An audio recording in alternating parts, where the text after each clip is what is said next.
Have you ever listened to a stranger-esque confession and felt the chilling certainty that they were talking about you? I found it on a Tuesday, scrolling through podcasts on a sleepless 2 a.m. drive through downtown Chicago. The glow of my phone, the only light in the car. The podcast was called The Unbecoming. The host, a woman with a voice like honey and venom, was my wife, Amelia. She was anonymous, a faceless narrator detailing the slow, methodical process of leaving her boring, predictable husband. Every episode was a new betrayal, a fresh wound broadcast to thousands of strangers. She never used my name, but she didn't have to. I heard my life, our life, twisted into a narrative of her victimhood and my obsolescence. And in the latest episode, she laughed with a guest-a-man with a familiar, smug tone about their plans for the future, a future built on the ashes of our marriage. That was the night I stopped being a husband and started becoming a ghost, a patient predator waiting in the ruins she was so eager to create. If you genuinely enjoy our stories, please subscribe to the channel. Tell us where you're from. And what time it is right now? It's always fascinating to know how far our story flows. For 10 years, my world revolved around Amelia. I was the steady foundation to her glittering skyscraper. I worked a stable, respectable job as an architect, designing buildings meant to last centuries. While she chased a series of passion projects, I thought her podcast was just another one, a creative outlet. I'd see her in her home office, the door slightly ajar, speaking into a professional-grade microphone, her expression intense. I felt proud. I had no idea I was funding the production of my own public humiliation. The strange behavior started subtly. Late-night recording sessions, hushed phone calls she'd end the moment I walked into the room. Receipts from restaurants on the Gold Coast I'd never been to, for meals for two. When I'd ask, her eyes would turn cold, her voice sharp. "Are you checking up on me, Ethan? I need space to be creative. You're suffocating me." It was masterful manipulation. She'd twist my concern into control, my love into a cage.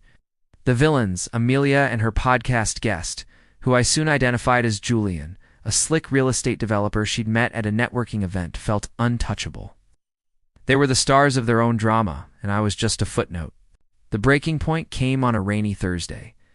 I was in the garage, looking for a misplaced blueprint, when I found a box tucked away behind old paint cans. Inside was merchandise for her podcast. It's t-shirts and mugs with the show's logo, and a handwritten note from Julian. "And to our first 1,000,000 listeners, and to getting you out of that gilded cage. Can't wait to have you all to myself." My heart didn't just break, it atomized. I sank to the concrete floor, the smell of damp earth and oil filling my lungs, and I wept. It's not loud, but the silent, shoulder-shaking sobs of a man whose world had just been declared a fiction. That was the last tear I shed for her. When I stood up, the grief had cooled into something hard and sharp. Purpose. My loyalty was dead. My love was a ghost. All that remained was the architect, the man who builds things. And I decided then and there I would build her a prison, brick by meticulous brick. The first step was gathering proof. I became a phantom in my own home, installed keyloggers on her computer, audio recorders in her office. I hired a private investigator, a grizzled ex-cop who'd seen it all and wasn't shocked by any of it. He tailed them to their love nest, a suite at the Peninsula, Chicago, capturing higher-resolution photos of them, kissing on the balcony overlooking Michigan Avenue. I listened to hours of raw audio from her podcast recordings, syncing her words with my own calendar of events. Every boring night in she described was a night I'd cooked her favorite meal. Every stifling conversation was me trying to reconnect. The most damning evidence came from her financials. She had opened a joint account with Julian, funneling money from our shared savings into it, my money. The money I'd earned designing the very city they used as their playground. I took every piece of evidence, every photo, every recording, every bank statement and organized it into a flawless, undeniable timeline of deceit. I met with the sharpest divorce attorney in Chicago, a woman known as the Shark. When she saw my evidence, she didn't smile. She just nodded slowly. "Mr. Hayes," she said, her voice calm and lethal, "we are going to dismantle her." The trap was set. Amelia had become more arrogant, convinced of her intellectual superiority. She filed for divorce first, just as I knew she would, citing irreconcilable differences in demanding the house, half my income, and lifetime alimony to support her burgeoning career. She and Julian sat across from me in the deposition room at the Cook County Courthouse, smug and confident. Her lawyer, a flashy suit from a downtown firm, laid out their case.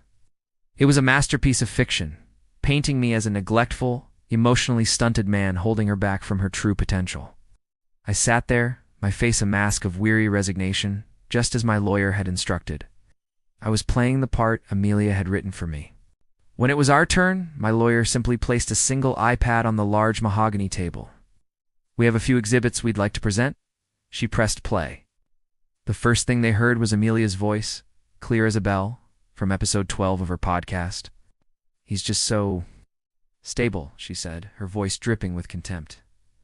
"It's like being married to a beautifully crafted, incredibly boring piece of furniture." Then came the photos. The hotel balcony, the dinners, the weekend trips. The fallout was immediate and catastrophic. The court threw out her demands and ruled entirely in my favor, citing her documented fraud. Her podcast was taken down amidst the scandal. Her listeners, who once saw her as a feminist icon, turned on her, flooding social media with accusations of her being a grifter and a fraud. Julian, seeing his reputation and finances on the line, abandoned her completely, releasing a public statement that he was misled. She lost the house. She lost her savings. She lost her career and her lover.